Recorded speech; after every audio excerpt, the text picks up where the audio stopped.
What? Rowan's getting married? It was a sudden announcement.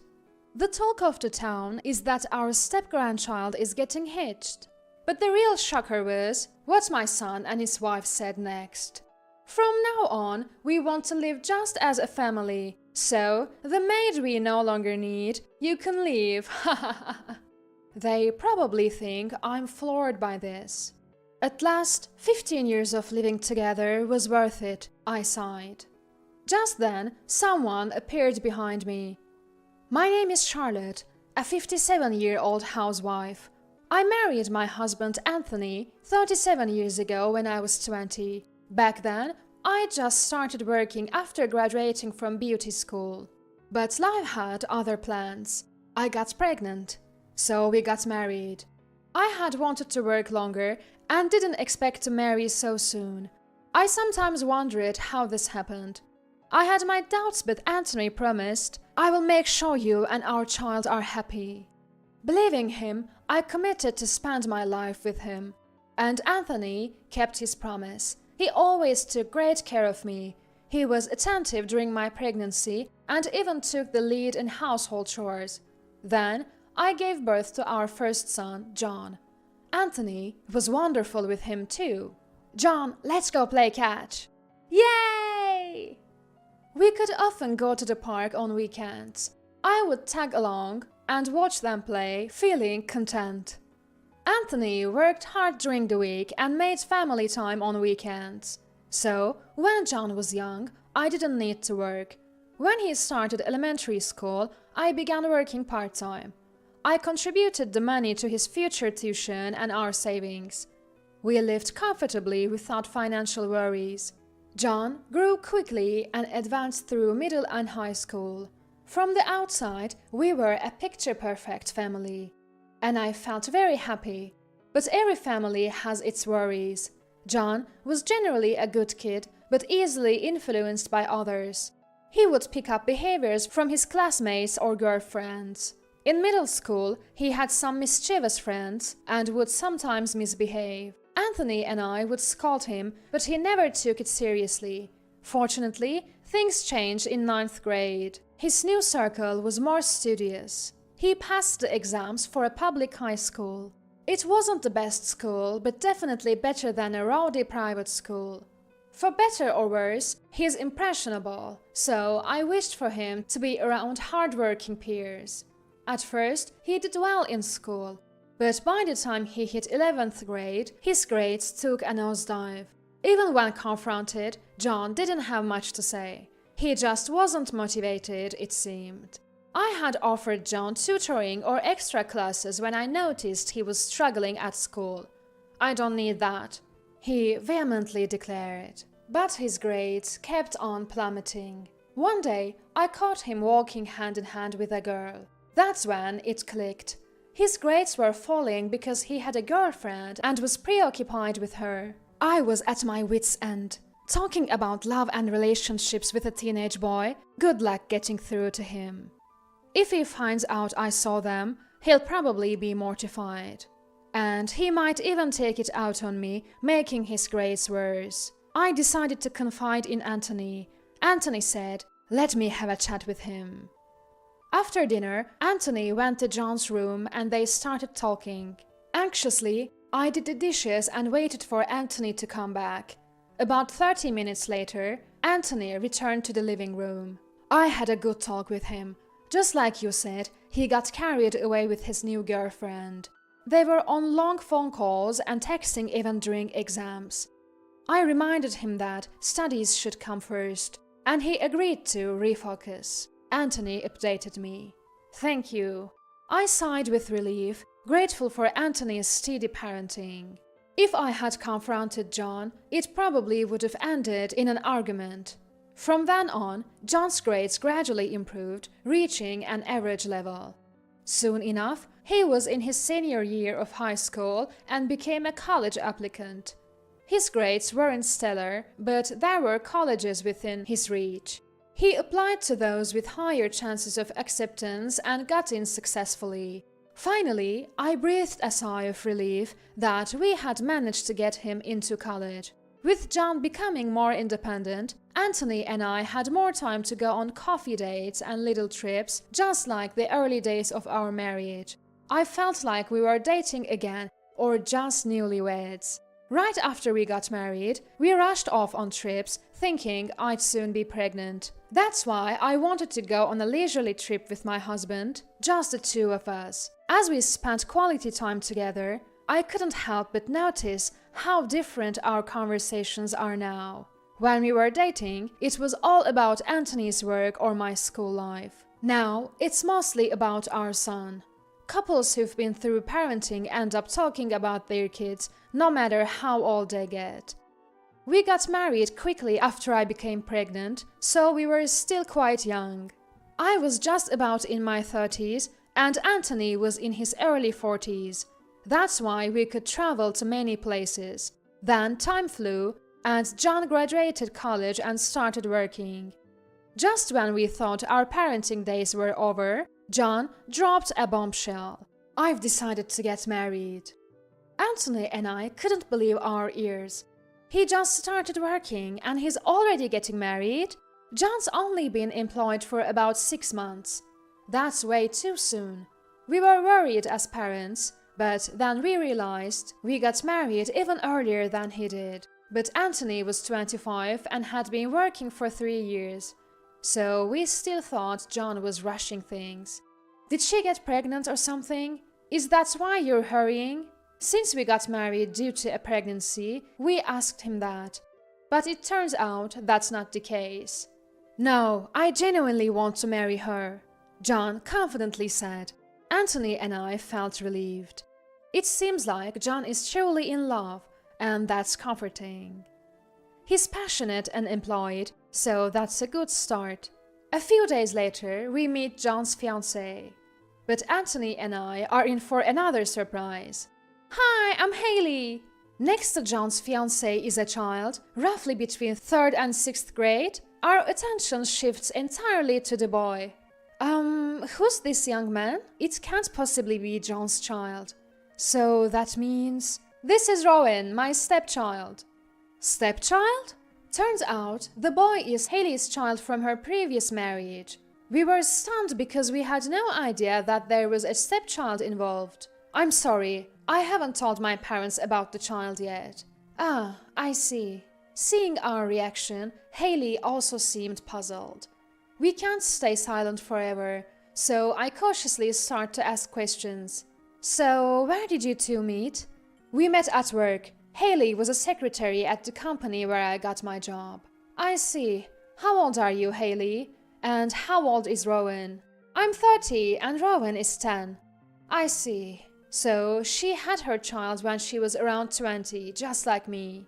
I hate to ask, but why did you divorce your previous husband?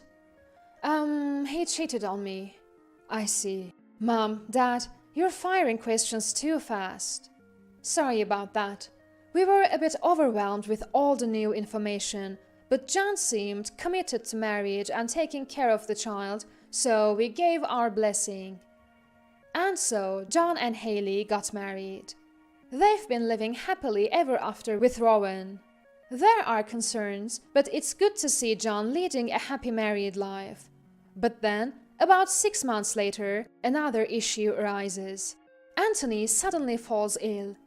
This leads to a situation where he needs constant care. From that point on, I started taking care of Anthony at our home.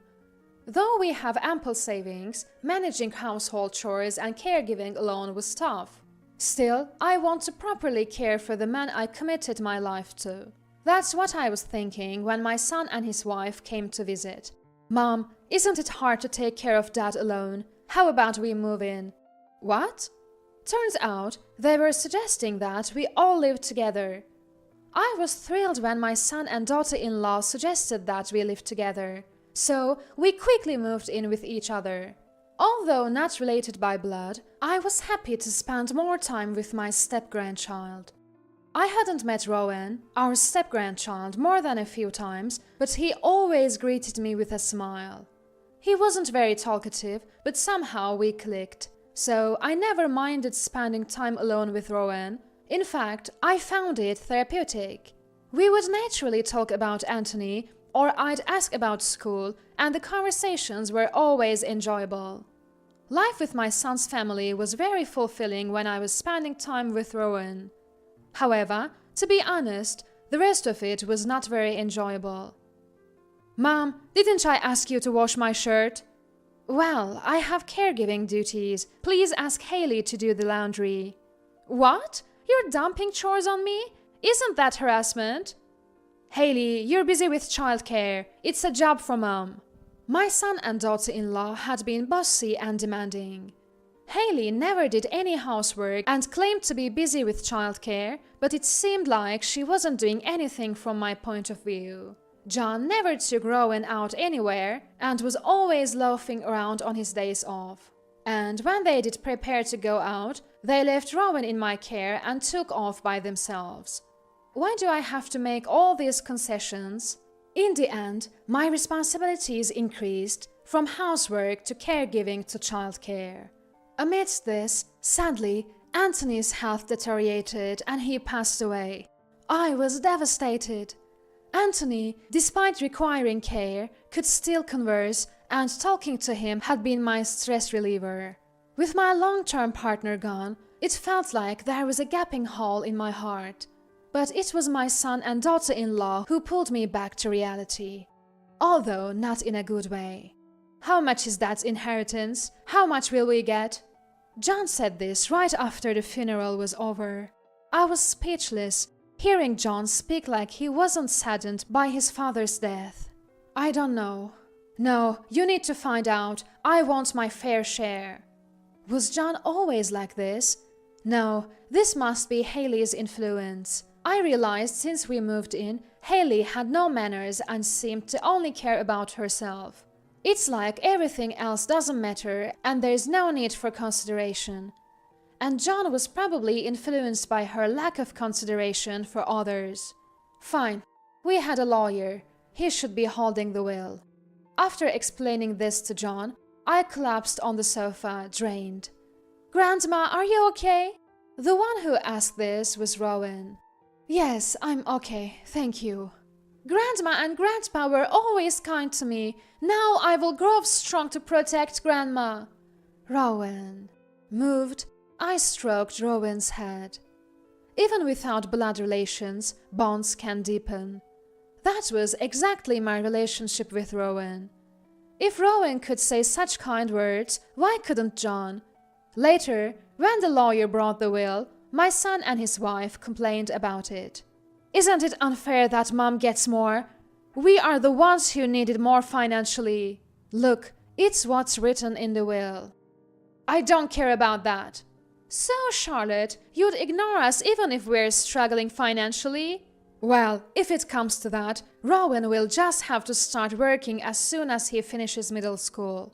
"What? You'd make him drop out? If there's no inheritance, life will get tough. We won't be able to afford tuition, so Rowan would have to drop out and work." "That's just..." My son and his wife tried to exploit my close relationship with Rowan, becoming more confrontational and instilling fear in me. "Fine, we can split it in half then, okay?" "Why didn't you say that in the first place?" They agreed with a snide smile as I proposed this. From that point on, they kept threatening to make Rowan drop out, intimidating me. I felt compelled to comply with their demands, losing my spirit to resist and becoming submissive. Time flew, and before I knew it, Rowan had graduated college and was of working age. Has it really been over 10 years since we first met? Though I was filled with emotion, the hardship continued. My son and his wife continued to squat in my house even after Rowan became independent. Moreover, John quit his job and spent all day at home with Haley. I no longer had the energy to evict them, so just hoping for a peaceful day. I spent my days thinking that way. Then, 3 years later, it happened. Rowan is getting married? It was sudden news. It turns out that Rowan is getting married. And to my surprise, my son and his wife said, Now we'll live on our own, so you're not needed anymore, housemaid. Please leave. What? They smirked, probably thinking I'd be shocked. But I couldn't contain my joy. Finally, 15 years of putting up with you both was worth it. My liberation day has come. What? What are you talking about? Confused, they didn't react as I expected. Just then, someone appeared behind me. Grandma, I'm home. Welcome back, Rowan. Rowan? Why are you back? You didn't say you'd be back today. I told Grandma. I was going to surprise you all about getting married, but looks like Mom and Dad spilled the beans. Rowan said this, and they smirked again. Ah, so you were also looking forward to kicking Grandma out of this house? What? No, this house doesn't belong to anyone anymore. What? My son and his wife were shocked at Rowan's words. What do you mean? Grandma already sold the house. What the heck? Why would you do something like this? John was fuming. His face beat red. This house is in my name. I inherited it, so I have every right to sell it. What are we supposed to do now? Where will we live? Yeah, we were planning on living here with Rowan and his wife as a family of 4. John and daughter-in-law were equally furious, but Rowan responded calmly. Actually, that was a lie. What? I'm planning on living somewhere else with my wife and Grandma. I came here today to pick her up. Wait a minute, Rowan? Why are you taking this old woman with you? She's not even related by blood. That doesn't matter. To me, Grandma is more family than my biological mom or stepdad ever were. I can't stand how you guys have always treated her. I lied about living together to throw you off guard. You would have treated my wife like a housekeeper, wouldn't you? John and daughter-in-law looked shaken. I can't expose my wife to people like you. Are you abandoning your parents? I don't remember raising a child like you. I don't remember being raised by you guys either. Leave the house before the cops get involved. I can't believe this. John and daughter-in-law were in despair, their faces turning pale, and understandably so. The young couple, my son and his wife, were always buying designer goods and gallivanting around, even though neither worked. The money came from the inheritance they split with me. But money isn't endless, and they were close to depleting their share. They must felt lucky when Rowan decided to move in with them. Well, their luck ran out pretty fast. As they stood there with pale faces, I packed my bags with Rowan and left the house. After that, they were evicted and now supposedly live in an old apartment. They continue to spend recklessly, accumulating debt. Despite working multiple part-time jobs, they can't escape their mountain of debt due to their spending habits. On the other hand, I've moved into a spacious apartment where Rowan lives. Then Rowan got married, and now the 3 of us live together. Rowan's wife is such a wonderful person. I took to her immediately. Having trained as a beautician, I sometimes cut and style their hair. Everyone at work always compliments me on the styles you do, Grandma-in-law. Rowan's wife is always delighted to report this. Now, every day is joyous as we gather around the dinner table, and I couldn't be happier.